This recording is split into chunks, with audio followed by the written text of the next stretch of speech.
여러분 안녕하십니까? 뉴스업 시작합니다. 먼저 화재 소식부터 보겠습니다.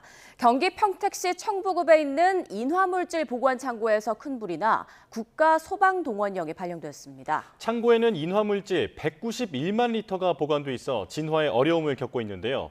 현장 취재기자 연결합니다. 신기혜 기자, 일단 불길은 좀 잦아든 상태라고요?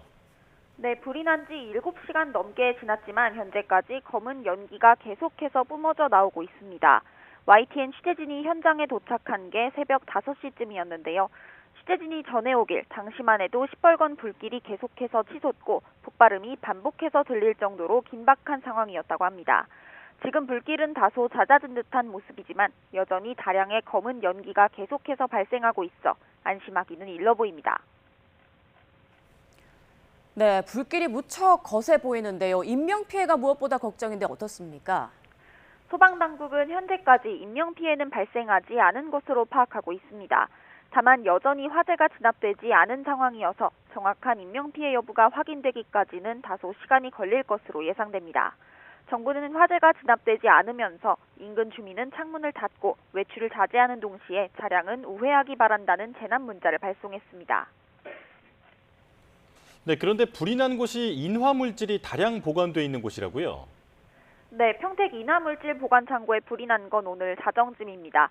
면적은 930여 제곱미터 정도고 보관된 인화물질은 191만 리터에 달합니다. 휘발유나 알코올, 식용유처럼 불이 잘 붙는 액체를 사류 위험물이라고 하는데요. 이곳 창고에는 대부분 사류 위험물로 종류만 100여 종에 달하고 말씀드린 대로 모두 191만 리터가 보관된 것으로 파악됐습니다.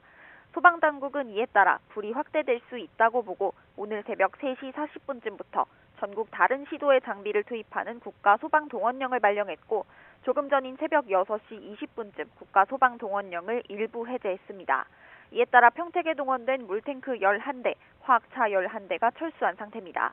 한때 대응 단계는 2단계까지 상향됐다가 조금 전인 새벽 5시 20분쯤 1단계로 하향 조정됐습니다. 네, 그렇다면 지금까지 투입된 장비와 인력은 얼마나 되나요? 네, 충남과 세종, 충북 등 지금까지 모두 95대의 장비와 238명의 인력이 투입돼 진화에 총력을 다하고 있습니다. 윤호중 행정안전부 장관은 가용 소방력과 장비를 총동원해 화재 진압과 인명 검색에 최선을 다하라고 긴급 지시했습니다. 또 소방대원의 안전을 최우선으로 고려해 무리한 내부 진압을 지양하고 안전사고 방지에 만전을 기하라고 당부했습니다. 지금까지 사회부에서 YTN 신기입니다. 네, 들으신 것처럼 불이 난 곳엔 인화성 물질이 보관돼 있습니다. 불길이 잦아든 뒤에도 추가 폭발이나 재확산 가능성을 배제할 수 없는데요. 함흥구 을지대 안전공학과 교수와 현재 상황 짚어보겠습니다. 교수님 나와 계십니까? 네, 안녕하십니까? 네, 교수님 조금 전 기자가 전해준 것처럼 지금 불길이 조금은 잦아들었다고 하는데 아직은 안심할 수 없는 상황인 것 같습니다. 지금 상황 좀 어떻게 보고 계시는가요? 네, 그렇습니다. 지금 그 기자 브리핑에서 들으신 것처럼 실제로 그 사류 위험물에 해당되는 우리가 그 인화성 액체다라고 표현을 하는데요. 말 그대로 이제 인화라고 하니까 그 기체로 바뀌는 온도가 굉장히 이제 낮은 물질이라고 할 수 있겠습니다. 뭐 대표적으로 휘발유라든가 알코올이라든가 뭐 이런 그 액체들은 말씀드린 대로 굉장히 기체로 빠르게 변할 수 있고요. 그래서 이런 부분들이 아직 뭐 당초 보도처럼 191만 리터가 저장이 돼 있다라고 알려져 있기 때문에 상당 기간 연소 확대가 진행될 수 있는 가능성이 굉장히 높아 보입니다. 예, 교수님 말씀대로라면 지금 불길이 좀 잦아들었더라도 앞으로 상당 기간 화재가 이어질 거다 이런 말씀이실까요? 네, 그렇습니다. 그 원래 이제 인화성 액체를 그 진압하는 방법은 말 그대로 이제 주수, 그러니까 우리가 물을 뿌리는 방법보다는 예컨대 뭐 포라든가 이산화탄소라든가 이게 이제 우리가 유리화재라고 하는 거는 이제 물을 뿌리게 되면 이 물과 기름이 이제 섞이지 않기 때문에 오히려 이제 유면이 확대되는 이런 양태를 보이고 있거든요. 근데 지금 상황에서는 이미 이제 발화가 시작이 되고 이 보관 창고 이제 전면에서 화재가 일어나고 있는 상황이기 때문에 사실 이제 적극적으로 이제 물을 뿌리면서 냉각하는, 그러니까 다시 말씀드리면 실제로 유류 안에 어떤 물을 뿌리는 방법보다는 주변에 인근 건물이라든가 이런 곳으로 이제 확산되지 않도록 지금 이제 소방당국에서 이 거점을 확보해 가면서 연소를 지금 제어하고 있는 것으로 이렇게 보여지고요. 어쨌든 이제 직접적인 뭐 완진의 의미가 되려고 한다면 결국은 이제 유류가 보관돼 있는 액체 부분의 포라든가 뭐 이런 것들을 이제 적극적으로 좀 활용을 해서 완진을 시도하는 이런 방법들이 이제 앞으로 추가적인 작전으로 진행이 될 걸로 이렇게 보여집니다. 네. 지금 불길이 좀 잦아들었다고는 하지만 현장에서 엄청난 양의 연기가 배출되고 있는 것 같고요. 평택시가 주민들에게 창문을 닫고 외출을 자제하라는 안내까지 했습니다. 화학물질이 연소하면서 발생하는 연기가 인체에 어떤 악영향을 줄 수 있고 또 주민들은 어떤 걸 가장 주의해야 할까요? 네, 그 인화성 액체 그 말씀드린 이제 휘발유가 대표적인 물질인데요. 지금 뭐 휘발유가 타면서 연소하면서 굉장히 이제 다량의 이런 유기물을 포함한 이런 그 연소 부산물들이 발생을 할 수가 있겠습니다. 그래서 이런 그 소위 말하는 연기 안에는 우리 몸에 굉장히 좀 치명적인 여러 가지 물질들이 포함이 되어 있거든요. 그래서 주변에 계신 분들은 적극적으로 이런 연기가 집 안으로 들어오지 못하도록 잘 그 막아주실 창문이라든가 이런 것들 꼭 닫아주실 필요가 있겠고요. 불필요한 외부 출입 돌아다니시는 거 이런 것도 삼가를 해주실 필요가 있겠습니다. 그래서 마스크가 보조적인 의미에서는 좀 도움이 될 수 있지만 근본적으로 굉장히 이제 입자상 물질이기 때문에 완벽하게 보호가 되는 게 아니거든요. 그래서 특히나 어린아이라든가 노약자분들은 연기에 노출되지 않도록 좀 각별한 좀 주의를 하실 필요가 있겠습니다. 예, 앞서 교수님께서 언급해 주신 내용을 토대로 생각해 보면 이 진화 과정 자체가 쉽지 않을 것 같은데요. 소방관들의 안전도 걱정됩니다. 어떤 부분 주의해야겠습니까? 네, 지금 그 보도에서 들으신 것처럼 이제 다행히 이제 인명 피해가 없어서 굉장히 다행스러운 일인데요. 그러니까 다시 말씀드리면 보관창고 내부로 진입하는 부분들은 상당히 이제 제한적으로 이렇게 선택을 할 문제고요. 특히나 이제 그 주변에 이제 주수를 하면서 점차 이제 온도를 낮추고 냉각시키는, 그러니까 어떻게 보면 일정 부분은 필요한 부분은 이제 연소를 시키면서 어느 정도 소방 거점을 확보해 가면서 단계적으로 진압을 해야 될 걸로 보여집니다. 그러니까 다시 말씀드리면 우리가 연소가 되려면 액체라고 하는 물질에서 기체로 바뀌어야 되는데 말 그대로 이 액체 상태에 있던 애가 기체로 바뀌는 온도가 굉장히 낮은 거죠.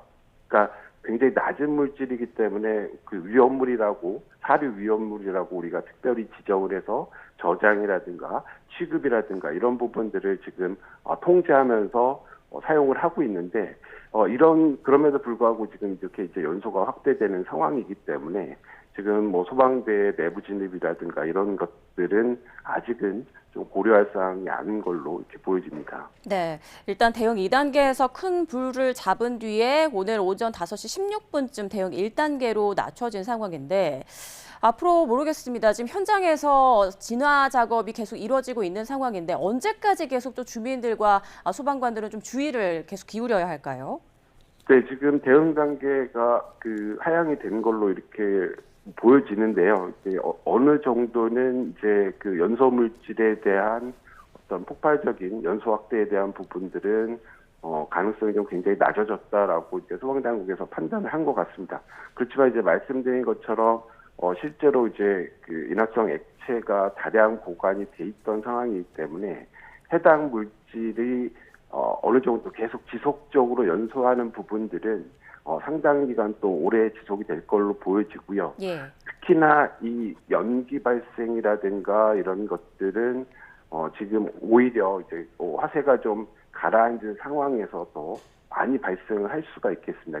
불안전 연소되는 비율이 굉장히 커지기 때문에 그러니까 그런 맥락에서 보면 말씀드린 이런 연기의 위험성들은 계속 이제 상존을 하고 있고요. 따라서 이제 말씀드린 것처럼 불필요한 외출, 접촉, 노출 이건 좀 상가를 해주실 필요가 있겠습니다. 네, 불이 잦아들었다고 해도 지금은 연기의 위험성이 무척 크기 때문에 주민들의 각별한 주의가 필요하다라는 말씀해 주셨습니다. 네, 지금까지 함은구 을지대 안전공학과 교수와 함께 평택 위험물 보관 창고 큰불 화재 사고 짚어봤습니다. 교수님 고맙습니다. 네, 고맙습니다. 규모 7.4의 강한 지진이 남미 콜롬비아의 서부를 강타했습니다. 지금까지 110여 명이 숨지고 수십 명이 다쳤습니다. 국제부 연결해 자세한 소식 알아보겠습니다. 박영진 기자 전해주시죠. 네, 콜롬비아 현지 시각 10일 아침 7시쯤 규모 7.4의 강진이 발생했습니다. 이번 지진은 지난 10년 동안 콜롬비아에서 발생한 지진 가운데 가장 강력한 것입니다. 콜롬비아 당국은 지금까지 이번 강진으로 인한 사망자가 111명, 부상자가 87명으로 집계됐다고 밝혔습니다. 특히 커피 생산지가 밀집한 고산지대인 리사랄다주에 사망자 피해가 집중된 것으로 전해졌는데요. 주도 페레이라를 비롯해 리사랄다주에서만 42명이 목숨을 잃은 것으로 집계됐습니다. 마니살레스에서 3명, 칼리 등 주로 서부 지역에서 희생자가 많이 나온 것으로 확인됐습니다. 건물 1,600채가 파손됐고 그중 61채는 완전히 무너졌습니다. 서부 여러 도시에서 건물이 무너지는 피해가 발생했고 건물 잔해에 갇힌 사람들이 많아 희생자는 더 늘어날 가능성이 커 보입니다. 현장에서는 구조가 진행되고 있지만 규모 5.0 등 여진이 이어지고 있어 작업이 쉽지 않은 상황입니다. 페레이라와 아르메니아, 카르타고 등 서부 지역 6개 공항도 파손돼 운영이 중단됐습니다. 콜롬비아에서는 지난 7일 새 정부가 출범했는데요. 불과 사흘 전 취임한 콜롬비아 에스프리에아 대통령은 비상사태를 선포하고 긴급 대응에 나섰습니다. 이번 강진은 진동이 국경을 접한 에콰도르와 파나마까지 전해질 정도로 강력했습니다. 미 지질조사국에 따르면 이번 지진의 규모는 7.4입니다. 진앙은 콜롬비아 수도 보고타에서 서쪽으로 약 400km 떨어진 초코주의 산호세 델 팔마르입니다. 진원 깊이는 107km로 보고됐습니다. 지금까지 국제부에서 YTN 박영진입니다. 이번 지진은 1,200명이 숨진 1999년 대지진과 같은 양상을 보이고 있습니다. 그때 못지않은 많은 희생자가 나올 것으로 보여 우려가 더욱 커지고 있습니다. 한상욱 기자의 보도입니다. 이번에 피해가 집중된 지역은 커피 삼각지대로 불리는 곳입니다. 마니살레스가 주도인 칼다스주, 페레이라가 주도인 리사랄다주, 아르메니아가 주도인 킨디오주, 이 세 개 주를 커피 삼각지대라고 합니다. 이 지역은 두꺼운 화산재와 퇴적층 지반으로 이루어져 있는데 이 토양 덕분에 커피가 잘 자랍니다. 하지만 부드러운 토양이 지진파를 흡수하지 못하고 증폭시켜서 피해를 키우는 것으로 분석됩니다. 이번에 특히 피해가 컸던 페레이라는 진앙에서 직선으로 60km밖에 안 떨어져 있습니다. 1999년 1월 25일에도 커피 삼각지대에서 규모 6.2의 지진이 발생했습니다. 아르메니아와 페레이라 등에서 수천 명이 숨지거나 다쳤고 20만 명 넘는 이재민이 나왔습니다. 아르메니아시 건물 60에서 70%가 파괴되는 등 20억 달러, 당시 GDP의 2% 정도의 재산 피해를 냈습니다. 이번 지진 피해 지역과 양상 등이 그때와 비슷해 이번에도 많은 희생자가 나올 것으로 우려됩니다. 6월 말에는 베네수엘라에서 연이어 발생한 규모 7.2와 7.5의 강진으로 6천 명 넘게 숨졌습니다. 베네수엘라와는 지진 단층이 달라서 일단 이번 지진과는 직접적인 연관성은 없어 보입니다. 콜롬비아가 속한 단층은 나스카판으로 불의 고리로 불리는 환태평양 조산대입니다. 커피 삼각지대는 로메랄 단층대 위에 있는데 나스카판이 이 밑을 지속해서 파고 들어가 지진이 자주 일어납니다. YTN 한상욱입니다. 트럼프 미국 대통령이 호르무즈 해협을 통제하는 유일한 존재는 미국뿐이라며 현재 해협이 열려 있다고 주장했습니다. 이란은 미군의 해상 봉쇄가 해제돼야 호르무즈 해협을 재개방할 거라고 밝혔는데요. 워싱턴 연결합니다. 홍상희 특파원. 트럼프 대통령이 지금 호르무즈 해협이 개방돼 있다고 주장했는데 사실입니까?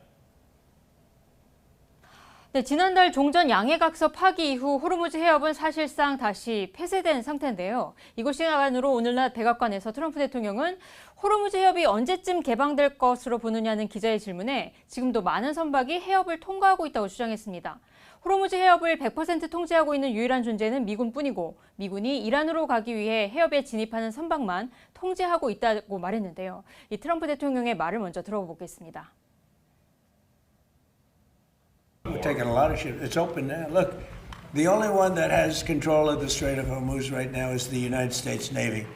We have a blockade that's been infallible. 또 이란이 해협에서 기뢰를 투하하고 문제를 일으킬 수는 있겠지만 이란은 완전히 파산한 상태라고 강조하기도 했습니다.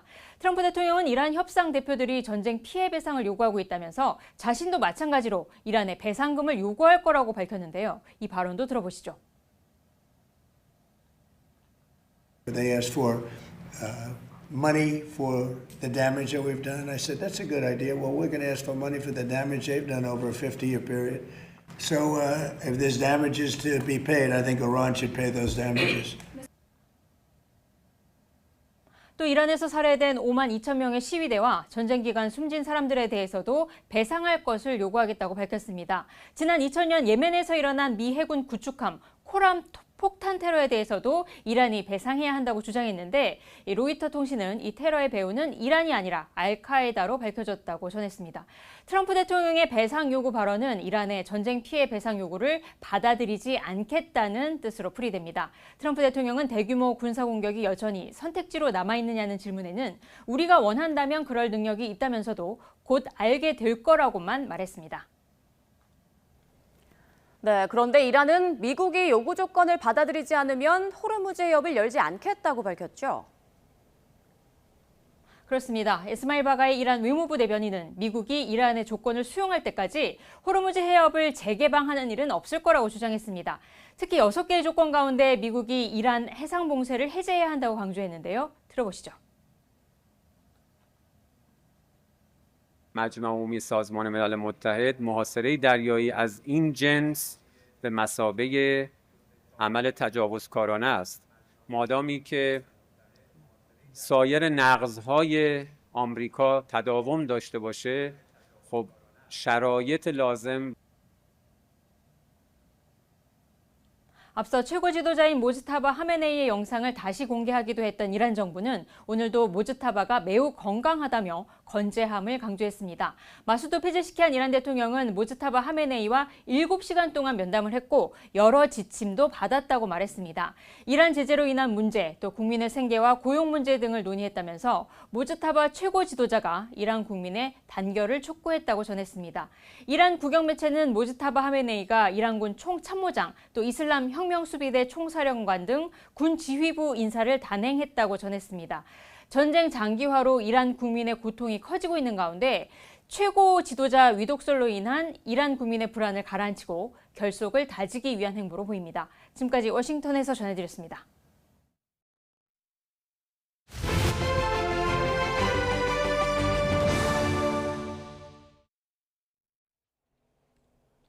더위가 확실히 절정은 지난 느낌입니다. 아침 저녁으로 시원한 바람이 불기도 하는데요. 하지만 오늘도 낮에는 34도까지 오른다고 합니다. 공항진 YTN 재난자문위원과 전망해 보겠습니다. 위원님 나와 계십니까? 네, 안녕하세요. 네, 자, 낮 기온이 분명 30도를 훌쩍 넘는데도 살 것 같다는 네. 얘기를 여기저기서 하고 있습니다. 기온이 네. 조금 꺾이기는 했지만 온도가 몇 도 떨어졌기 때문이라기보다는 습도나 동풍의 영향이 있다라는 얘기도 있는데 어떻게 보십니까? 네, 말씀하신 것처럼 공기가 자체가 달라졌어요. 우리나라 영향을 주는 공기가 남서쪽에서 들어오게 되면 수증기도 많고 기온도 높고 이런 공기들이 들어오는데 최근에는 이 공기가 북동쪽에서 밀려오는 하고 건조한 성질을 갖고 있습니다. 그러니까 습도가 크게 떨어지니까 더더욱 피부로 느껴지는 어떤 느낌이 상쾌해진 그런 느낌을 받는 것이죠.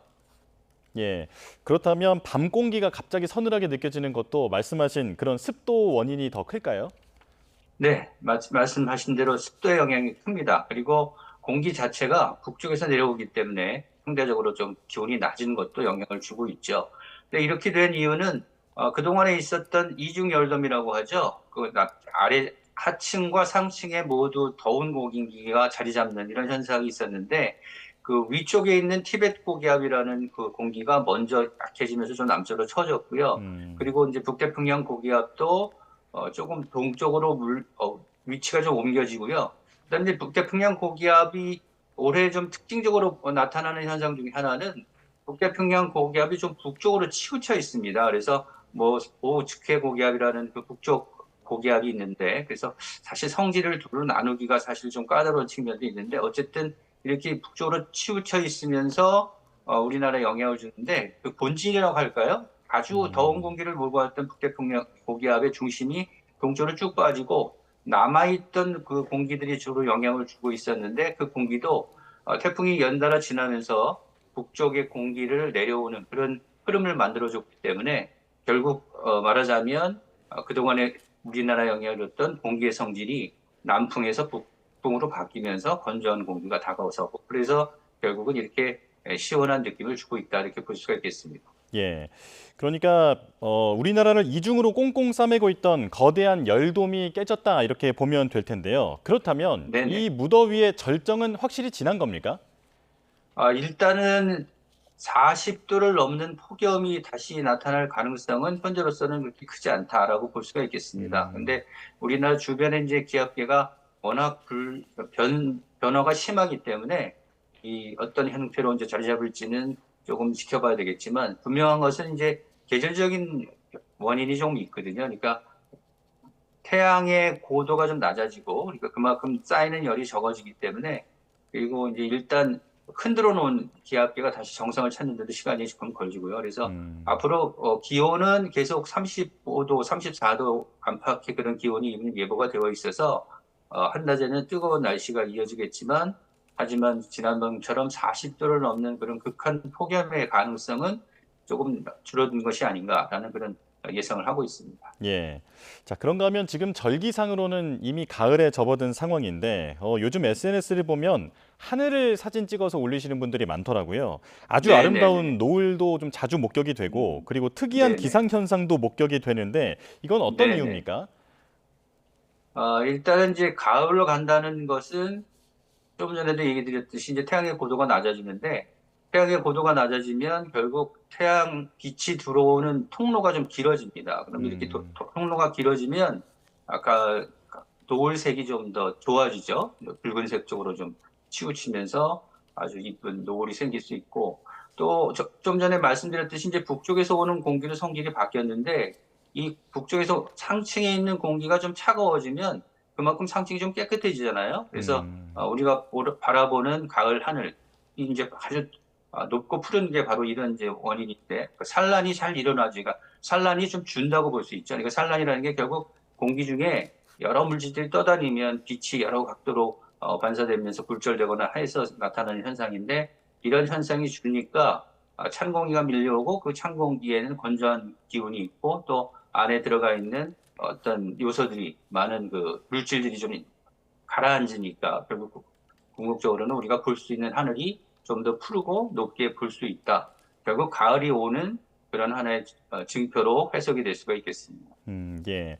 그런데 또 걱정이 되는 게 지금 한반도 주변의 바닷물 온도가 상당히 뜨겁다고 합니다. 그래서 네네. 양식장에서 이제 어류가 폐사하기도 하는 상황인데 현재 수온 상황 어떻습니까?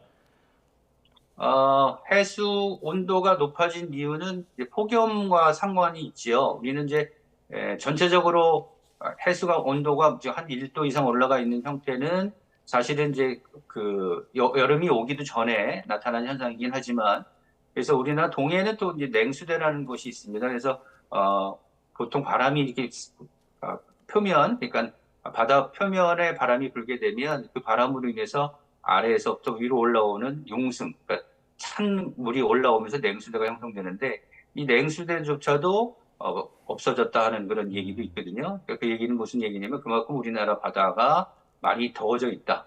이렇게 바다가 뜨거워지면 결국은 해류들이, 그러니까 그 뜨거운 물에 적응이 잘 돼 있는 물고기들이 집단 폐사에 이르기가 쉽습니다. 그래서 최근에는 폐사에 이르기 전에 풀어줘라 하는 그런 아예 미리 그 물고기들을 풀어주는 일도 생기고 있는데요.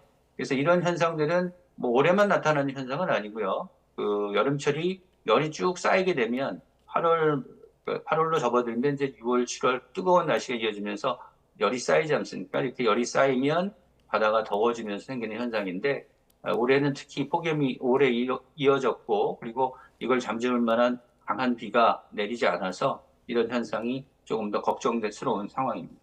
예. 그리고 가뭄도 걱정입니다. 특히 남부지방이 한 달 누적 강수량이 거의 0에 가깝다고 하는데 이런 무더위 속에서 비까지 안 오니까 말 그대로 바짝 말라버린 거잖아요. 지금 이곳 상황 그렇죠. 어떻습니까? 지금 이제 누적 강수량을 좀 살펴봤더니요. 최근 한 2달 사이에 내린 비를 잠깐 보면 지금 부산과 경남, 특히 이쪽이 가물지 않습니까? 이쪽에는 평년에 한 500mm, 550mm 정도의 비가 와야 되는데 올해는 133mm 정도 비가 와서 한 24% 정도의 수준을 나타내고 있고요. 근데 최근 한 달로 따지면 아주 이게 더 상황이 심각해집니다. 부산, 울산, 경남에 9일까지 내린 비를 좀 보면은 평년에는 한 달 동안 한 280mm의 비가 오는데 올해는 16.2mm의 비밖에 안 내리지 않았어요. 그래서 평년 수준과 비교하면 5.7%, 그러니까 아주 비가 안 왔다라고 볼 수가 있는 것이죠. 그러니까 이때는 사실은 이게 왜 위험하냐면 7월과 8월은 비가 많이 내리는 기간입니다. 그래서 비가 많이 내리는 기간에 비가 이어져야지 그 물이 이제 1년 동안 우리가 이제 쓸 수 있는 자원이 되는데 이렇게 비가 많이 내리는 기간에 비가 내리지 않았기 때문에 걱정스럽고 또 특히 당분간 그렇게 큰 비가 예보가 되어 있지 않아서 이 가뭄 상황이 좀 오래 이어지지 않을까 하는 우려가 됩니다. 다행히 이제 내일은 오전까지 동해안 지방에 20에서 60mm의 비가 예보가 되어 있고 또 경남 해안에도 곳에 따라 10에서 40mm의 비가 올 것이라고 예보가 되어 있지만 이 비가 그 가뭄을 해소하기에는 턱없이 부족한 양이어서 앞으로 가뭄은 당분간 더 이어질 것으로 우려가 되는 상황입니다. 예. 당분간 큰 비는 보이지 않는다 말씀하셨지만 그래도 지금 15호 태풍 찬홈이 일본으로 가는 중이라고 하더라고요. 그렇다면 한반도 네네. 주변에 수증기를 좀 공급할 수 있지 않을까 기대가 되는데 어떻게 전망하십니까? 15호 태풍이 조금 이례적으로 조금 너무 북쪽으로 이렇게 치우쳐서 오고 있고, 근데 이 태풍이 이제 내일쯤에는 일본을 지나서 동해로 빠져나갈 것으로 예상이 되는데 이 태풍이 몰고 온 비구름이 조금 약합니다, 사실은. 그래서 지금 이제 중국으로 들어갔던 13호 태풍은 굉장히 세력이 크고 비구름의 규모도 넓고 그리고 비의 강도도 강하고 이렇게 형성이 돼서 중국에 큰 피해를 남기고 있는데 15호 태풍은 일본을 지나면서는 피해가 좀 있을 것으로 보여요. 그렇지만 동해로 빠져나온 뒤 우리나라에 영향을 줄 때는 비구름의 형태로 영향을 주는데 그 비구름이 현재로서는 그렇게 강하지 않을 것으로 보입니다. 다만 바람은 좀 강하게 불 것으로 보여서 내일과 모레까지 그 바람에 대한 그런 대비가 좀 필요한 상황입니다. 네, 알겠습니다. 여기까지 말씀 듣겠습니다. 공항진 YTN 재난자문위원과 함께했습니다. 고맙습니다. 네, 감사합니다.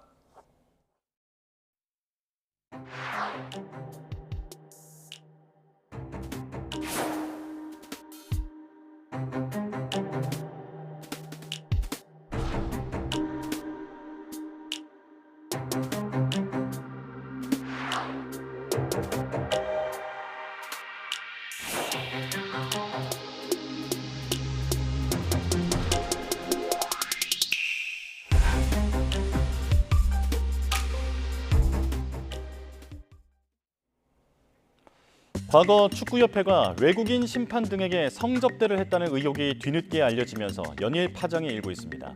경찰이 수사를 검토 중이지만 현실적으로 쉽지 않을 거라는 관측이 나오는데요. 함께 살펴보시죠.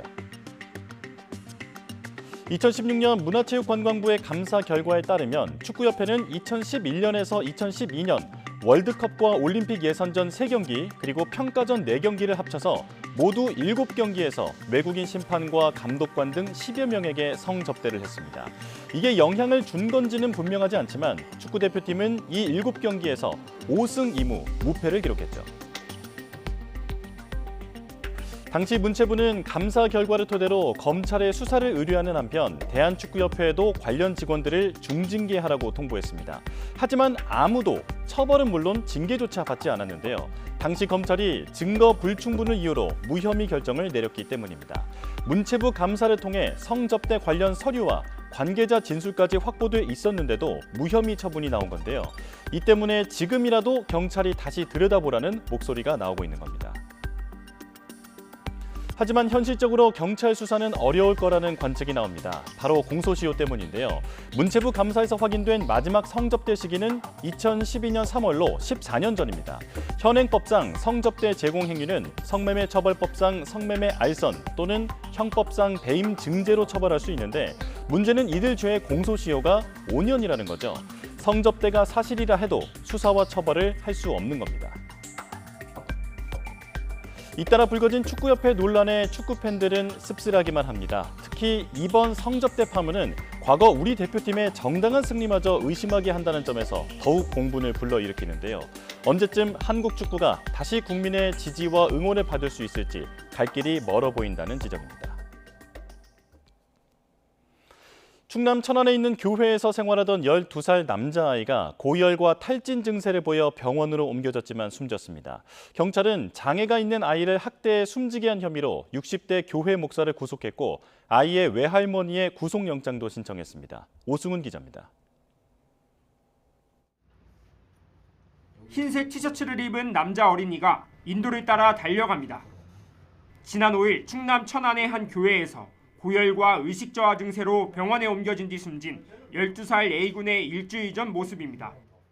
응급실로 후송된 A군은 신고 접수 3시간 만에 숨졌고 병원 측은 아동학대가 의심된다며 경찰에 신고했습니다.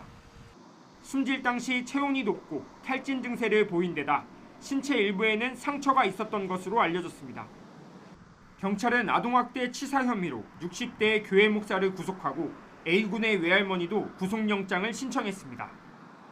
조사 결과 지난 2021년부터 최근까지 A군에 대한 학대 신고가 4차례나 접수됐고 이달 초에만 이웃 주민들의 신고가 2차례 이어졌던 것으로 드러났습니다. 당시 A군은 목사의 돈을 훔쳤다는 이유로 외할머니에게 손바닥과 발바닥을 맞았다고 진술한 것으로 전해졌습니다. 이에 대해 경찰은 접근 금지와 격리 등 임시 조치를 신청했지만 법원에서 기각됐다고 해명했습니다. 또 천안시와 협의해 A군을 보호시설로 인계하려 했지만 아이가 적응하지 못해 결국 다시 교회로 돌아간 것으로 알고 있다고 밝혔습니다. 지적장애를 앓던 A군은 수년 전부터 학교에 가지 않은 채 교회에서 생활하며 외할머니와 교인들에게 교육을 받아온 것으로 알려졌습니다. 경찰은 아이가 침대에 묶여 있었다는 목격자 진술을 토대로 목사와 교인들의 추가 범행 여부를 집중 수사하고 있습니다. YTN 오승훈입니다. 3대 메가 프로젝트 진행 상황을 점검하는 회의를 연 이재명 대통령. 호남 반도체 공장이 들어설 광주 군공항 부지에 대해 2028년까지 일부 임시 이전에 조기 착공이 가능하도록 하라고 지시했습니다. 홍민기 기자입니다. 지난달 첫 회의 한 달여 만에 다시 열린 메가 프로젝트 민관 합동 점검 회의. 산업부와 재경부, 국방부 등 관계부처 장관과 삼성전자, SK 임원 등 기업 관계자들이 참석한 가운데 이 대통령은 신속한 사업 추진을 강조했습니다. 속도전을 넘어서 전격전을 치러야 되는 그런 상황입니다. 특히 호남권 반도체 클러스터에 대해선 준공까지 2년이 채 걸리지 않았던 일본 구마모토 반도체 공장 수준의 속도를 당부했습니다. 부지로 선정됐던 광주 군공항 기지 일부 기능 또한 2028년 중순까지 다른 곳으로 임시 배치할 것을 국방부에 지시했습니다. 임시 배치 이전이라도 군공항 인근의 부지에 산단이 조기 착공할 수 있도록 최선을 다해 주기 바랍니다. 광주 군공항의 완전 이전까지는 시간이 더 걸릴 거란 예측이 나오는 가운데 가능한 부분부터 조기 착공이 가능하도록 하라는 겁니다. 청와대 고위 관계자는 수차례 실무 점검을 통해 이전 시점으로 2028년이 가장 이르다는 결론이 나왔다며 이보다 더 앞당기기는 어려울 거라고 설명했습니다. 미군의 핵심 전력이 이동하는 광주 군공항의 특성을 고려해 한미동맹에 부정적 영향을 미치지 않도록 협의하고 있고 미 측도 긍정적으로 협조하고 있다고 밝혔습니다. 군공항 부지 250만 평 외에 필요에 따라 인근 부지도 국가산단 후보지로 지정될 수 있다는 뜻도 밝혔습니다. 기업들의 수요를 확인한 후 인근 부지에 대한 추가 후보지 지정도 빠르게 추진하겠습니다. 기업의 조기 준공 계획에 맞춰 전력 용수도 차질 없이 공급하겠다고 약속했는데 회의에 참석한 기업 임원들도 진행 속도에 놀랐다고 청와대는 전했습니다. 정부는 또 각종 인허가와 환경 영향평가 단축, 정주 여건 마련을 위한 메가특구 특별법을 올해 안에 제정하고 청와대 전담조직과 국무총리실 범정부 협의회를 각각 구성해 부처 간 협업을 끌어내는 등 행정 절차 추진에도 더욱 속도를 내겠다는 계획입니다. YTN 홍민기입니다. 더불어민주당 8.17 전당대회 최대 승부처인 호남 순회 경선을 앞두고 당권 주자들이 지역 TV 토론회에서 치열한 신경전을 펼쳤습니다. 호남 당심을 잡기 위해 지역 발전론을 전면에 꺼내 들었지만 막판에는 서로를 향한 날선 비판이 오갔습니다. 각 후보의 주요 발언 내용 기호순으로 들어보겠습니다. 이재명 정부의 공식 국정과제 1호가 헌법 개정을 통한 5.18 정신의 수록인데, 그러니까 아무튼 우리 후보께서는 본인 생각이고 국정과제를 잘 모르고 계신 것 같습니다. 정청래 후보께서는 1호 국정과제의 5.18 정신의 헌법 수록을 위해서 어떤 노력을 했는지 잘 보이지가 않을 뿐만 아니라 야당을 설득해야 되는데 창동형하고는 악수도 않겠다, 취급을 하지 않겠다 그랬어요. 그래가지고 결국 이재명 대통령께서 여야 대표를 불러서 악수도 시키고 그런 일이 벌어졌는데 그럴 필요가 있었습니까? 저는 형식은 품위 있게 하고 내용을 강하게 만든 것이 오히려 강한 여당의 리더십 아닐까요? 진인사 대천명, 그리고 끝날 때까지 끝난 게 아니다 하고 항상 낮고 겸손한 태도를 취하는데, 저는 전당대회 투표가 끝나기 전에 당직 배분하고 마치 이 매표 행위하듯이 당신은 뭐 맡길게, 당신은 뭐 맡길게 이렇게 얘기하는 후보를 선거 역사상 저는 본 적이 없습니다. 이 대통령이 조국혁신당과의 통합이 지론이라는 건데 이것을 반대했나 하는 것은 지금도 미스테리합니다. 과정에서 강덕구 페이스북 문제가 불거졌고요. 이현주 텔레그램 문제가 불거졌습니다. 이 부분은 전당대회를 통해서 김민석 후보가 한번 털었으면 좋겠다, 해명했으면 좋겠다는 생각을 합니다. 그런데 어떤 경우에도 폭탄 선언식의 합당은 저는 배제해야 된다고 생각합니다. 바로 우리 정청래 후보가 추진했던 그런 방식 때문에 일이 안 되고 오히려 꼬이고 전체적인 분위기가 나빠졌던 것입니다. 지금 강덕구 페북 또 무슨 텔레그램 이런 얘기하셔서 마치 제가 그것과 관계 있는 것처럼 말씀하시는데 굉장히 옳지 않은 태도라고 생각하는 거죠. 아무도 정 후보가 추진한 것처럼 그렇게 하라고 한 사람이 없었고 이것은 전혀 미스테리가 아닙니다. 정 후보가 그렇게 대표로서 논의 없이 추진했기 때문에 안 된 겁니다. 미스테리가 아닙니다. 논의와 수기와 절차 없이 추진하는 이런 방식은 안 된다는 말씀을 드리겠습니다. 다음 소식입니다. 더불어민주당 황희 의원이 청년들을 위한 주택 공급 확대책으로 이른바 버스하우스를 제안했다가 논란이 커지자 결국 사과했습니다. 황 의원은 SNS에 올린 글에서 주거 당사자인 청년들의 마음을 세심히 살피지 못해 상처와 실망을 줬다며 진심으로 사과한다고 밝혔습니다. 이어 정부 주도 공급의 시차를 보완하고 저소득층 청년의 주거비 부담을 단기적으로 덜자는 취지에서 내놓은 거지만 결과적으로 청년들이 직면한 주거 문제의 엄중함을 깊이 헤아리지 못했다고 설명했습니다. 국회 국조특위 세 번째 청문회에 불려나온 선관위 간부들이 투표자 수 오입력 논란에 단체로 사과했습니다. 다만 고의로 조작한 것도 득표 결과에 영향을 준 것도 아니라고 해명했는데 여야는 재검표 일정을 놓고 공방만 벌이다 회의를 반쪽짜리로 끝냈습니다. 송재인 기자의 보도입니다. 3차 청문회 시작 5시간 만에 겨우 입을 뗀 선관위 전현직 간부들은 최근 쏟아진 투표율 허위 입력 논란에 고개부터 숙였습니다. 국민들에 대해서 진심으로 송구하게 생각을 하고 다시는 그런 일이 있어서는 안 될 것이다라고 생각을 합니다. 다만 잘못 입력하고 자료를 빠뜨린 건 아날로그 방식으로 집계하다 보니 노출된 한계일 뿐 고의를 갖고 조작한 건 아니라고 주장했습니다. 무엇보다 투표율 오입력 문제가 득표 결과 조작, 부정선거로 이어질 순 없다고 강조했습니다. 표 결과 이거 갖고는 전혀 별개의 문제다. 득표는 각 당의 참관인 후보자들 또 그 관계인자들이 모두 입회해서 확실하게 검증이 된 그런 수치다. 개선 방안도 보고했습니다. 기존 전수조사 방식이 아닌 표본조사를 진행하고 시간대별 투표율도 기존 1시간에서 2시간 간격으로 조정하는 방안을 내놨습니다. 하지만 이에 대한 검증은 야당만 참석한 채 반쪽으로 진행됐습니다. 오는 18일로 잠정 합의했던 올림픽공원 개표소 투표용지 재검표 일정을 두고 여야가 종일 공방을 벌이며 회의가 멈췄고 합의가 끝내 불발되면서 국민의힘만 청문회를 이어간 겁니다.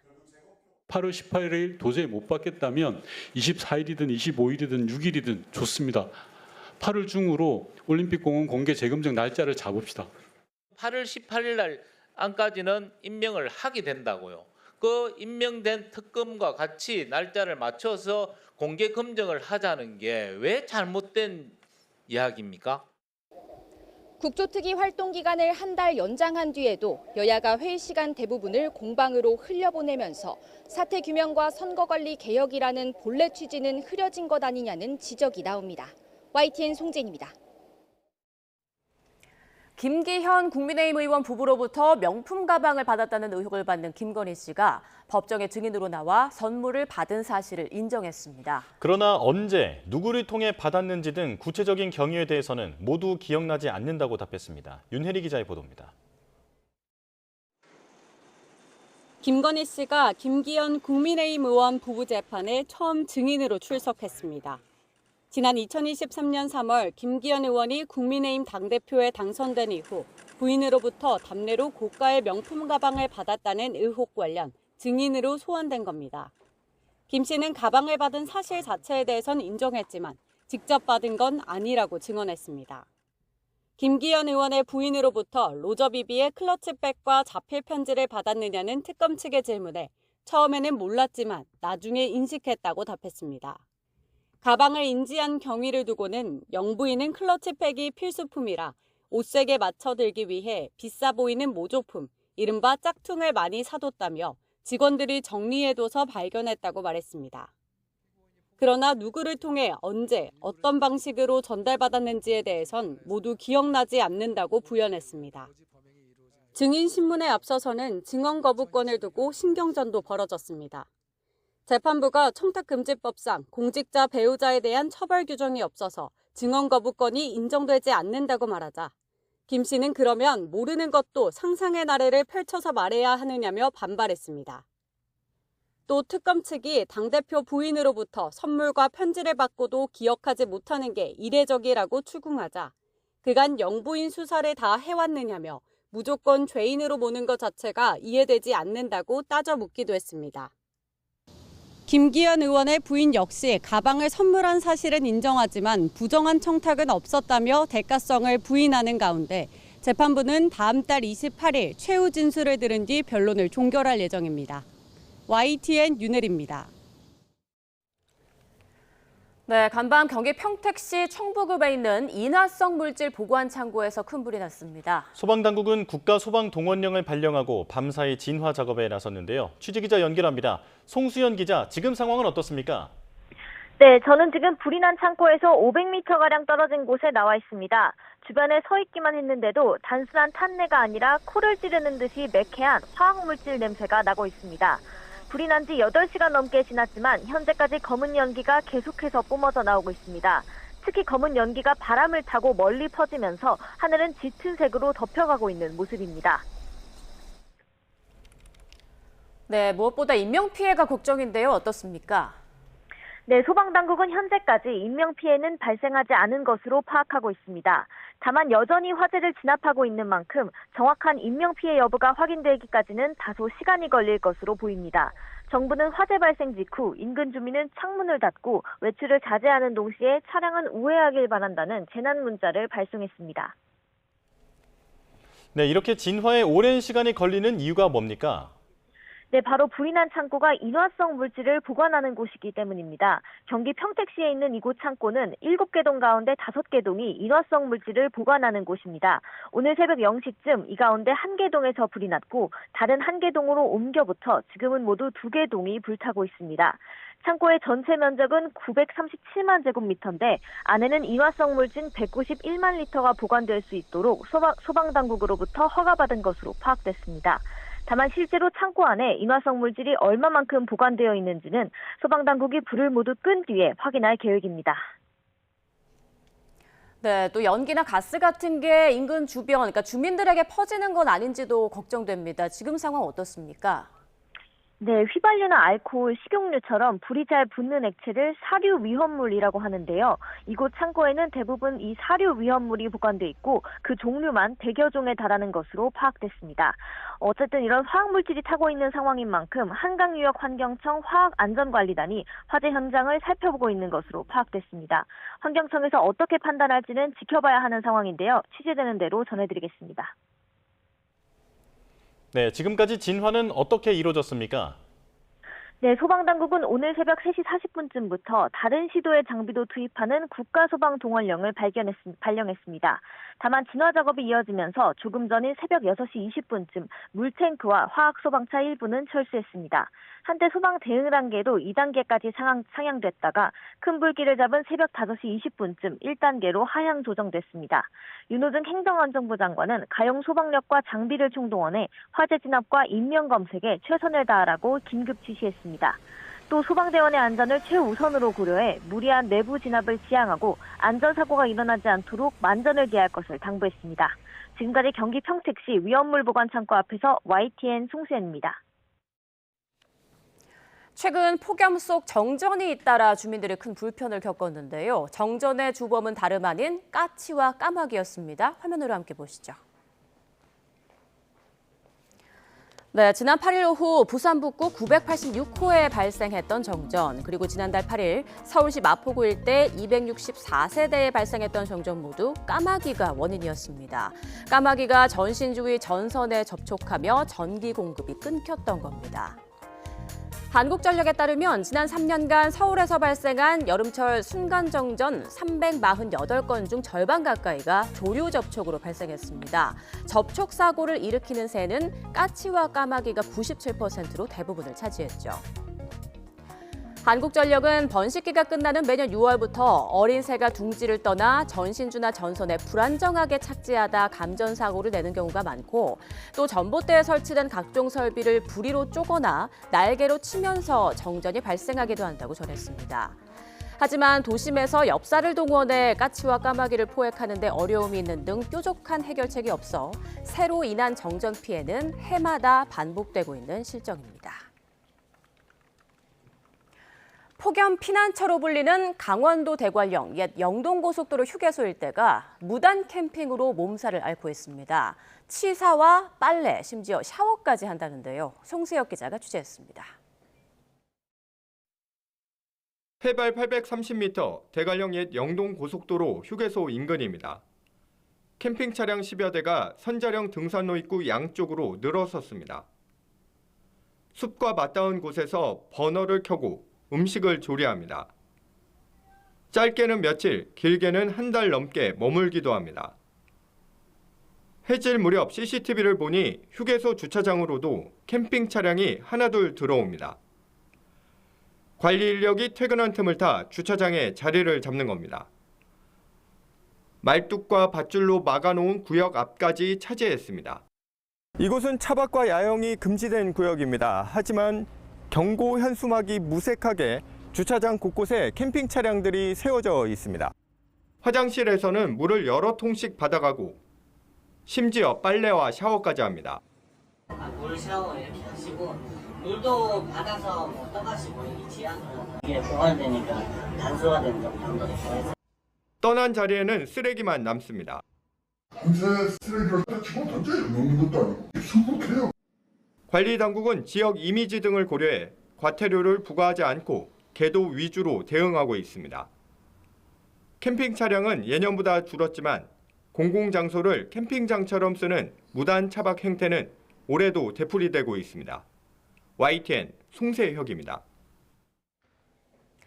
프로야구에서 유례 없었던 닷새 동안의 폭염 취소는 과연 어느 팀에 더 도움이 됐을까요? 새로 마련된 폭염 대책에 따라 오늘 재개하는 프로야구는 오후 7시에 시작됩니다. 이경재 기자입니다. 폭염 취소가 가장 반가웠던 팀은 LG였습니다. 지난달 2일 정규리그 우승 확률 70% 육박했던 50승에 선착한 기쁨도 잠시. LG는 후반기에 3승 1무 12패로 추락을 거듭했습니다.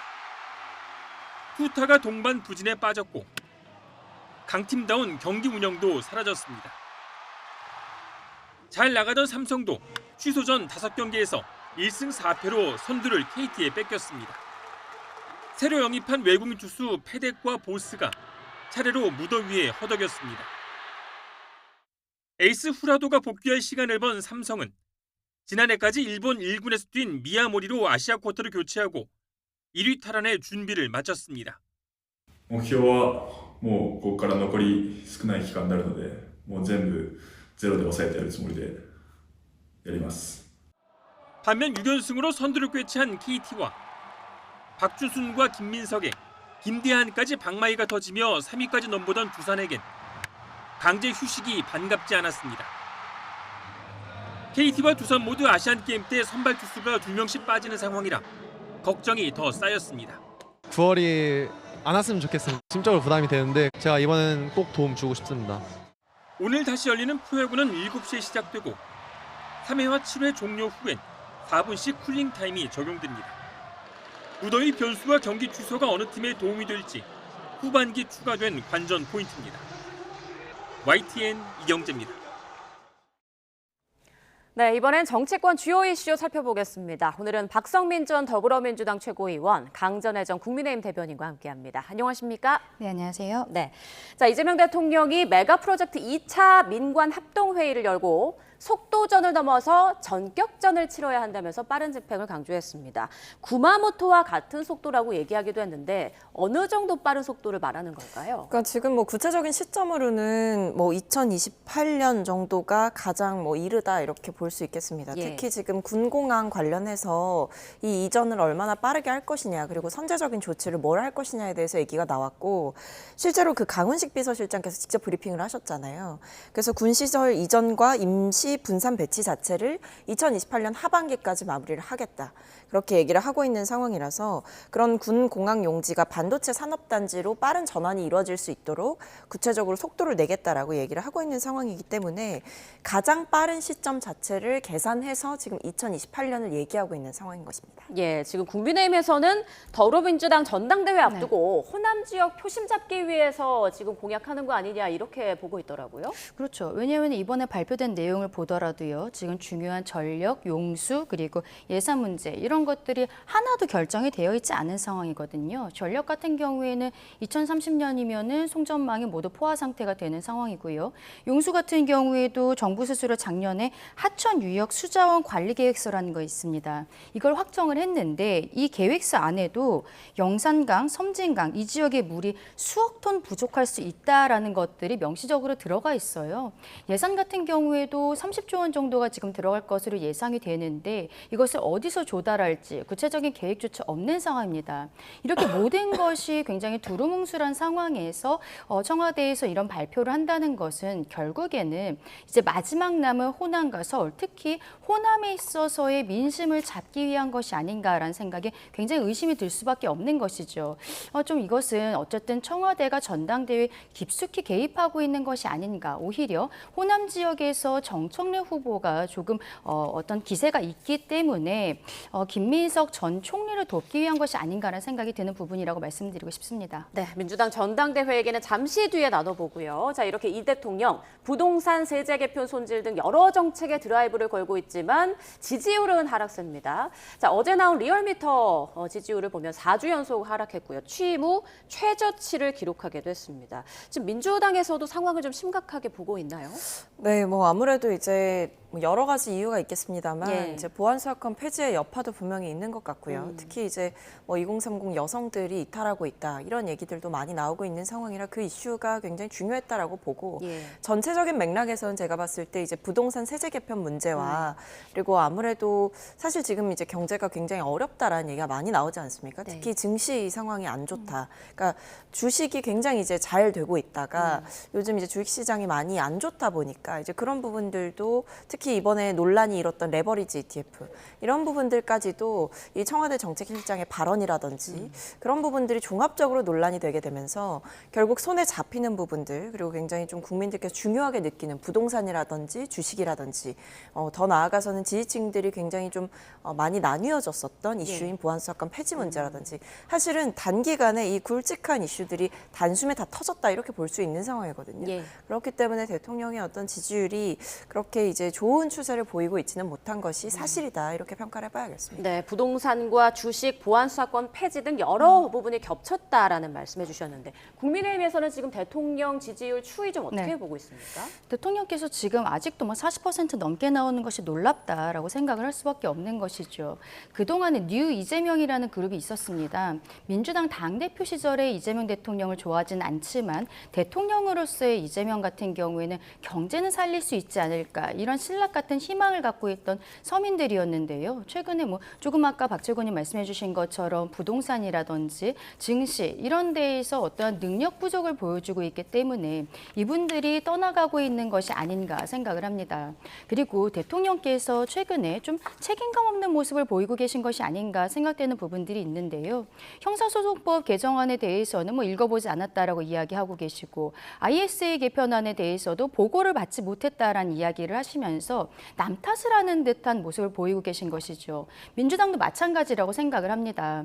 레버리지 ETF가 지금 국민적으로 굉장히 좀 분노의 중심에 있는데 당에서는 여기에 대해서 협의한 적조차 없다라는 이야기들을 하고 있습니다. 그리고 지금 전당대회 과정에서 모든 당대표 후보가 친명 후보라고 스스로 자처하고 있음에도 불구하고 보안 수사권 문제에 있어서는 오히려 대통령과 법무부 장관의 의견과는 아예 다른 형태의 당론으로서 지금 법안을 통과시켜 놓은 상황이거든요. 당정청이 계속적으로 엇박자를 내고 있는 상황에서 앞서 말씀드린 뉴 이재명이라든지 그분들을 넘어선 국민들을 안정시키지 못하고 있는 지금 정부의 모습들 이런 것들이 결국에는 지지율이 떨어지고 있는 하락세가 되고 있는 것이 아닌가. 약간 국민의 한 사람으로서 걱정이 되는 것은요. 메가 프로젝트 이후로 대통령이 좀 반등할 수 있는 모멘텀들이 보이지 않고 있어요. 지금 청와대에서 빠르게 진행하겠다라고 이야기는 하고 있습니다만 이것도 과거에 나왔던 이야기들을 다시 하는 수준이고 또 이렇게 구체적인 내용들이 없기 때문에 어제 나온 발표를 가지고서 다시 반등이 될 것이라고 보이진 않거든요. 한동안 하락세가 계속되지 않을까 생각합니다. 네, 조만간 나올 부동산 공급 대책 등으로 다시 민심을 좀 끌어올릴 수 있을지 좀 지켜보도록 하고요. 자, 그런데 부동산 정책에 대한 민심에 불을 지핀 하나의 사건이 있었습니다. 민주당 황희 의원이 폐버스 청년주택을 제안하면서 2030들의 분노 버튼을 눌렀는데 관련한 밈도 본물 터지듯 나오고 있더라고요. 지금 어떻습니까? 네, 이제 말씀하신 대로 AI 관련해서 이 AI를 통해서 이제 이런 관련한 사안에 대한 밈이 계속 만들어지고 있는 상황이고 사실 아파트명을 패러디해서 이제 이 폐버스 제안과 연계시켜서 이제 좀 조롱을 하는 이런 일들도 벌어지고 있는데요. 일단 저는 황 의원의 이런 발언 사과하셨습니다만 더 사과를 하셔도 부족함이 없는 발언이다. 그러니까 굉장히 문제가 많았던 발언이죠. 그러니까 이거는 단순히 어떤 해프닝이라든지 아이디어 제안이었다. 이렇게 넘길 수 없는 일이라고 봅니다. 이거는 해프닝이라고 붙이기도 좀 해프닝이라는 말이 과분하다라는 생각이 드는 것이 결국 이 문제의 핵심은 청년들의 어떤 주거 불안을 제대로 이해하지 못하고 있음을 단적으로 드러낸 예시이기도 하거든요. 그래서 아이디어 차원에서 제안을 했다라고 하더라도 그것이 아이디어라고 불리기가 어려운 수준이다. 저는 이렇게 보입니다. 그래서 제가 봤을 때는 청년들이 이 사안에 대해서 이렇게 분노하는 것은 여러 가지가 겹쳐 있는 것 같은데 기본적으로 청년들이 무엇을 원하는가에 대해서 제대로 이해하지 못하고 있구나라는 인식적인 문제가 있는 것이고 또 하나는 이제 황 의원의 지역구도 또 얘기가 되더라고요. 이제 황 의원이 목동에 이제 지역을 두고 계시는데 이 지역 기반을 두고 정치를 하시는 분이 또 이런 제안을 했다라고 하니까 더더욱 뭔가 이런 부분들이 모순적이다라고 하면서 지적을 많이 받고 있는 상황이라서 제가 봤을 때는 황희 의원께서 지금 당 내부에도 사과를 하시고 공개적으로도 사과를 하시고 했지만 이것이 당 전체에 미치는 여파가 작지 않았다라는 생각이 들어서 굉장히 아쉽다라고 생각합니다. 네, 황희 의원 논란 사흘 만에 사과 입장을 밝혔는데 좀 충분했다고 보세요. 앞으로 파장은 어떻게 예상하십니까? 지금 민주당에서는 이 사건에 대해서 황희 의원 개인의 일탈인 것처럼 몰아가고 있는 것이 아닌가 생각을 합니다. 그런데 그것이 아니라 민주당 차원의 문제다라고 말씀을 드리고 싶은 게 만약에 이재명 정부 그리고 민주당에서 청년 정책을 충분히 잘 하고 있었다면 이번 사건이 정말 정말 말 그대로 해프닝 하나로 끝날 수 있었겠죠. 그런데 그동안의 2030들이 지난 지방선거 과정에서도 특히 이제는 2030 여성들마저도 민주당을 떠나고 있다는 것이 굉장히 이슈가 됐었어요. 그래서 지방선거 이후에 청년들의 마음을 얻겠다고 민주당이 말씀은 하셨습니다만 그 이후에도 진정성 있는 모습들은 전혀 보여주지 않았죠. 이번 전당대회 과정에서도 청년 최고를 뽐내 만회하다가 결국에는 물거품이 되어버린 부분들 그리고 제대로 된 정책조차 나오지 않고 있는 상황에서 이런 황희희 의원의 발언 같은 것들 이런 페퍼스 논란이 나오다 보니까 지금 청년들에게는 안 그래도 불씨가 있었는데 거기에 기름을 부은 것이 아닌가 싶습니다.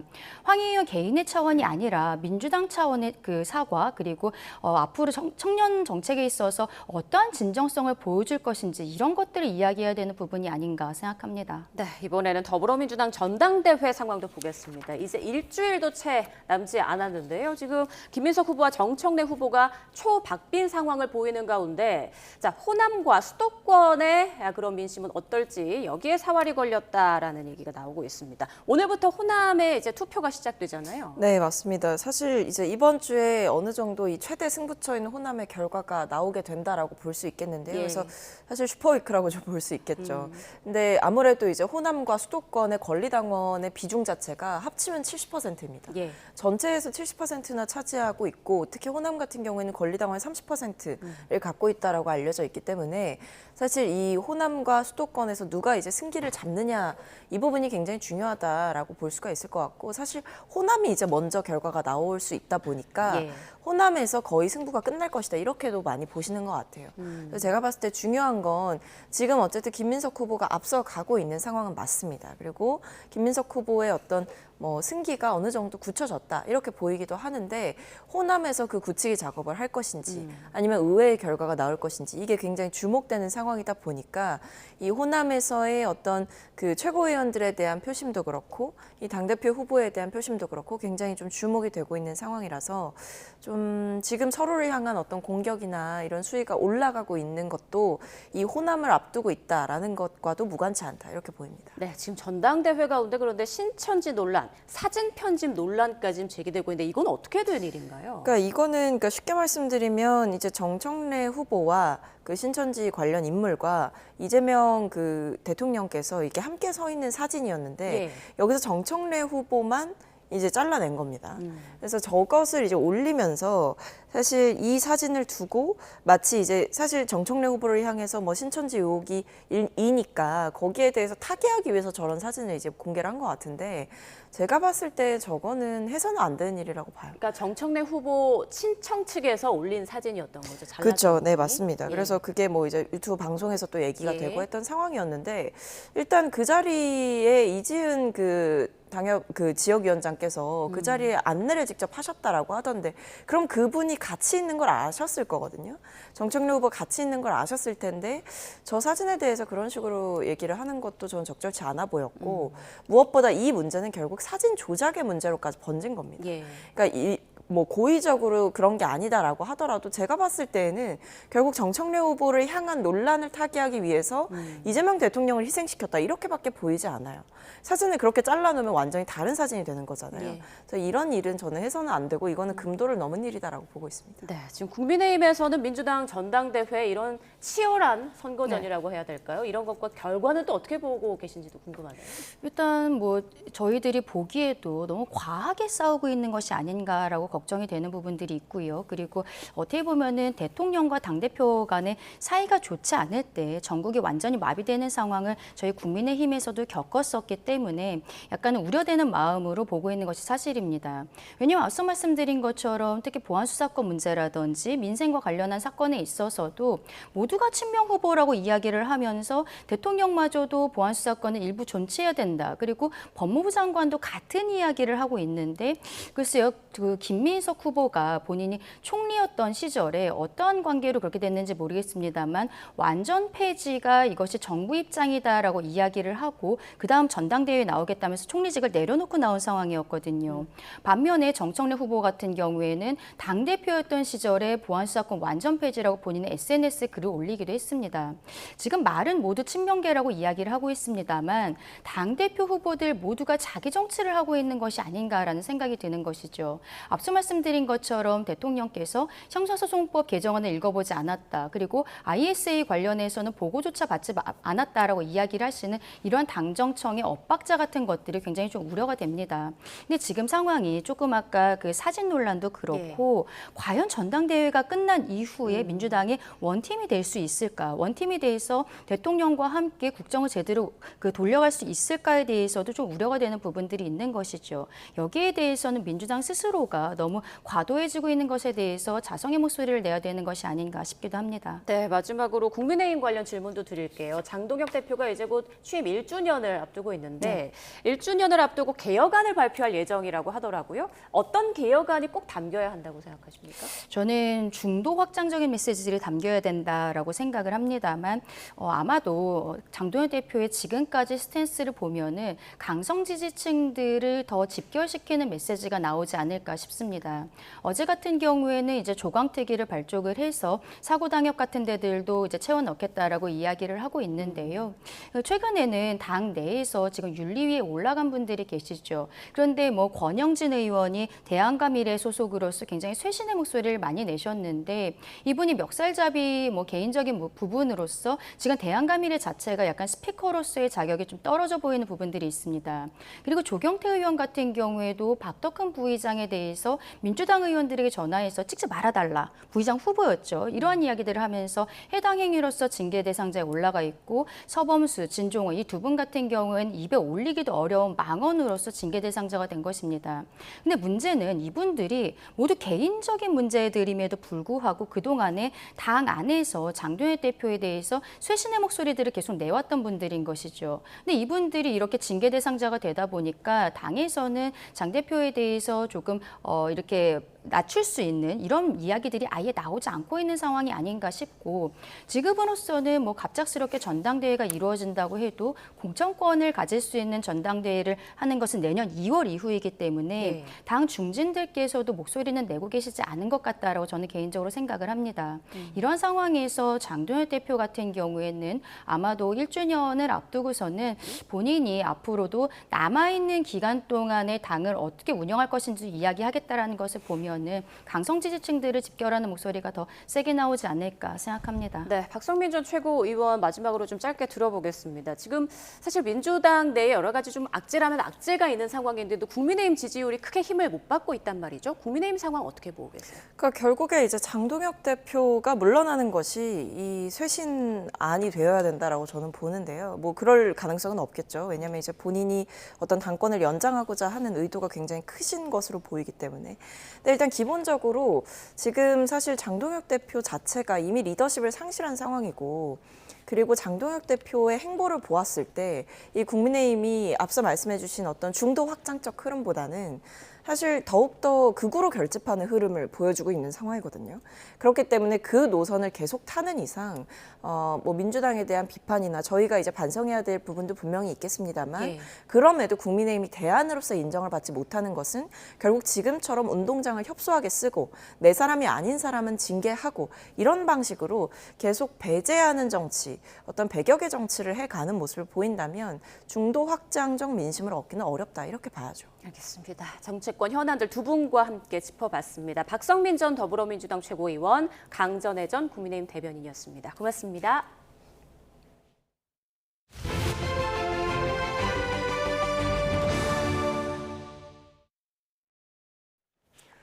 우크라이나가 국경에서 1000km 넘게 떨어진 러시아 후방 도시를 드론으로 공격해 13명이 사망하고 75명이 다쳤습니다. 총선을 앞둔 푸틴 정권을 압박하려는 전략으로 보이는데 러시아는 고의적인 테러라고 비난했습니다. 런던에서 조수연 특파원입니다.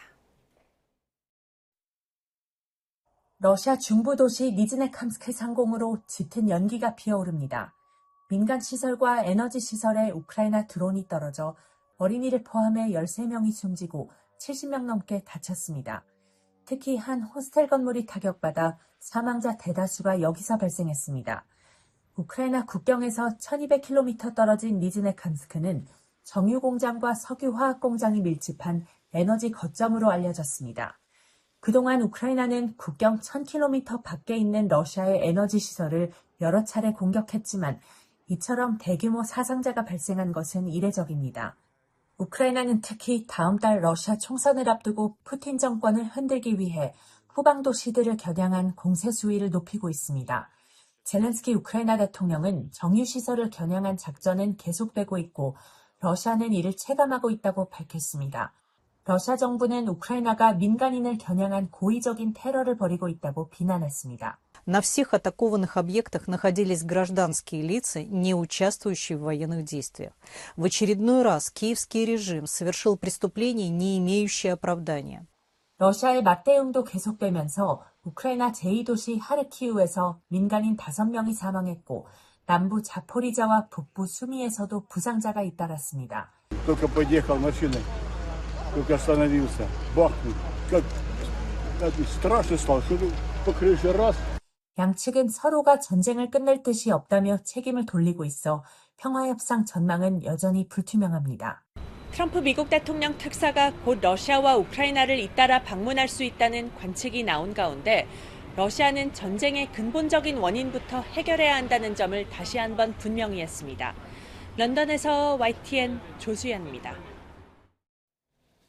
미국 국무부가 원정 출산을 목적으로 하거나 트럼프 대통령에 대한 폭력을 선동한 이유 등으로 외국인 17만 5천여 명의 비자를 취소했습니다. 미 국무부는 현지 시간 10일 보도자료를 내고 비자 취소 사례의 대다수는 폭행과 음주 약물 운전, 절도, 성범죄 등 다양한 범죄와 관련돼 있다고 밝혔습니다.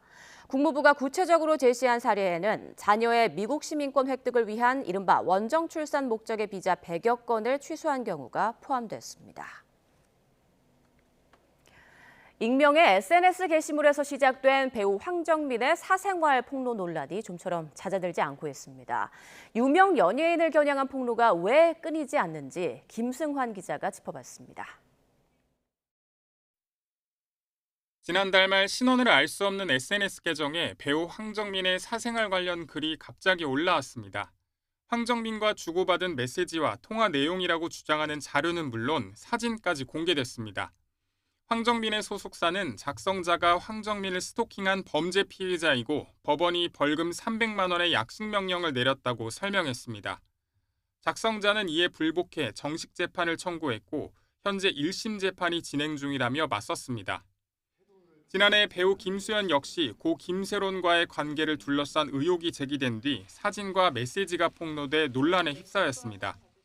김수현은 의혹이 불거진 뒤 1년 만에 경찰의 무혐의 결론이 나온 뒤 해외 광고 촬영으로 활동을 재개했지만 그 사이 연애 활동에는 큰 차질을 빚었습니다.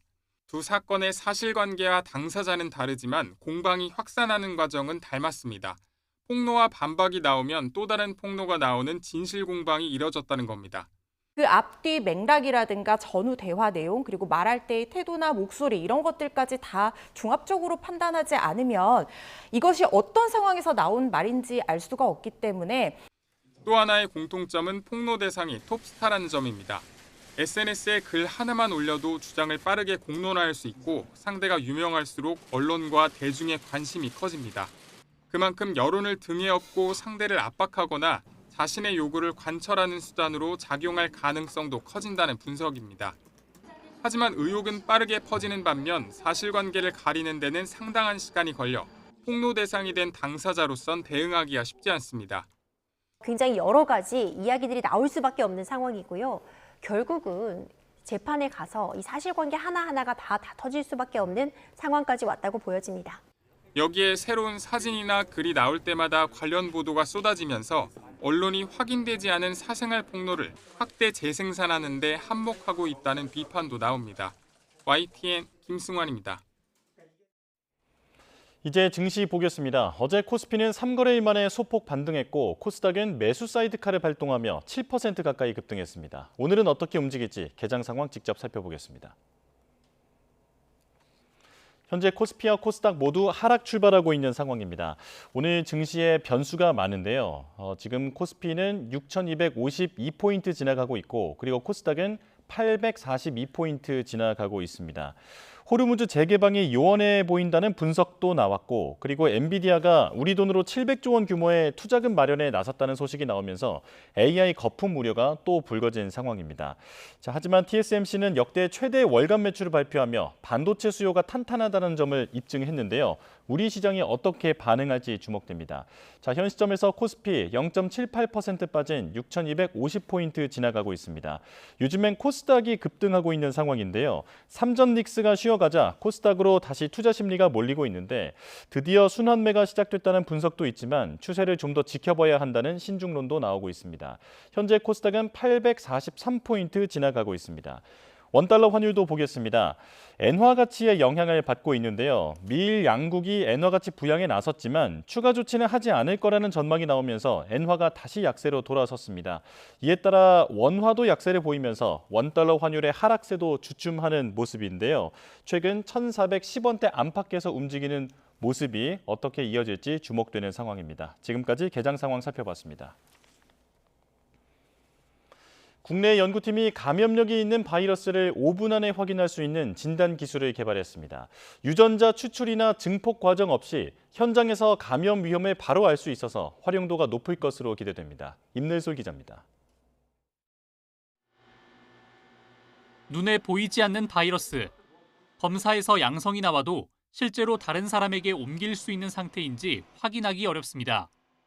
과거 코로나19의 경우 감염 후 5일이 지나면 바이러스 감염력이 떨어진다는 전문가들의 의견도 있었습니다. 그런데 국내 연구팀이 감염력이 있는 바이러스를 확인할 수 있는 진단 기술을 개발했습니다. 연구팀은 바이러스의 세포 침투 원리를 모방한 가짜 세포 비콘을 활용했는데 감염력 있는 바이러스가 비콘과 만나면 세포막 융합 과정이 일어납니다.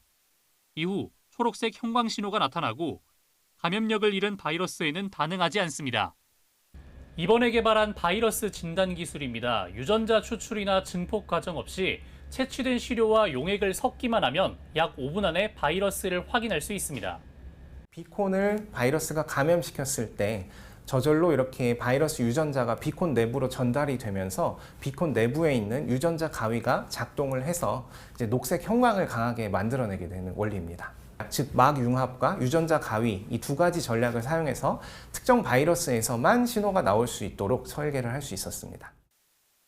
연구팀은 실제 환자 검체 100개를 대상으로 실험한 결과 91.7%의 정확도를 확인했다고 밝혔습니다. 또 코로나19와 독감 등의 바이러스를 구분하는 데도 성공했다고 설명했습니다. 현장에서 필요한 검출 기술로서 PCR나 항원 검사뿐만 아니라 새로운 하나의 형태의 검출법으로 적용이 돼서 좀 감염된 환자들에게 좋은 이익을 줄 수 있을 것 같고요.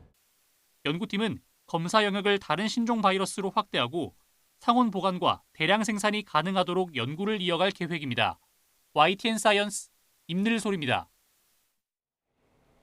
네, 속보가 들어왔습니다. 간밤에 발생한 평택 위험물 창고 화재 큰 불이 잡혔다고 앞서 전해드렸는데요. 조금 전인 8시 30분을 기해 대응 단계가 해제됐습니다. 화재 발생 8시간여 만인데 국가소방동원령은 현재까지 유지 중입니다. 한때 소방대응 2단계까지 발령이 됐었고 오전 5시 20분쯤에는 1단계로 하향됐고 그리고 지금은 대응 단계가 해제됐습니다. 다시 전해드리겠습니다. 간밤 발생한 평택 위험물 창고 화재 큰 불이 잡힌 상황에서 조금 전에는 대응 단계까지 해제됐습니다. 하지만 국가소방동원령은 여전히 유지 중입니다. 추가 소식은 들어오는 대로 전해드리겠습니다. 밤사이 서울은 사흘 연속 열대야가 쉬어갔습니다. 오늘 서울의 아침 최저기온은 24.2도로 출발했는데요. 한낮에도 극한 폭염은 없겠지만 서울 한낮 기온이 34도까지 오르는 등 대부분 지역에서 33도 안팎의 더위가 이어지겠습니다. 지난 밤사이 인천과 제주를 제외하고는 대부분 지역에서 열대야가 주춤했습니다. 이에 따라 열대야주의보와 폭염특보가 해제되거나 약화한 곳이 많은데요. 오늘 서울과 전주의 한낮 기온 34도로 어제와 비슷하겠고 동풍의 영향을 받는 동해안 지역은 강릉이 27도 선에 그치겠습니다. 또 오전까지 제주 산간에만 5mm 미만의 산발적인 비가 내릴 뿐 내륙은 낮 동안 강한 일사가 내리쬐겠습니다. 당분간 내륙은 하늘에 구름만 지나며 33도 안팎의 낮더위가 지속하겠습니다. 하지만 내일부터 동해안 지역에는 태풍이 담긴 비구름의 영향으로 비가 자주 내릴 전망입니다. 해안가를 중심으로는 강한 바람과 함께 널성 파도가 높게 있는 만큼 해안가에는 접근하지 말아야 합니다. 휴가철 안전사고에 유의해야겠습니다. 지금까지 YTN 윤수빈입니다.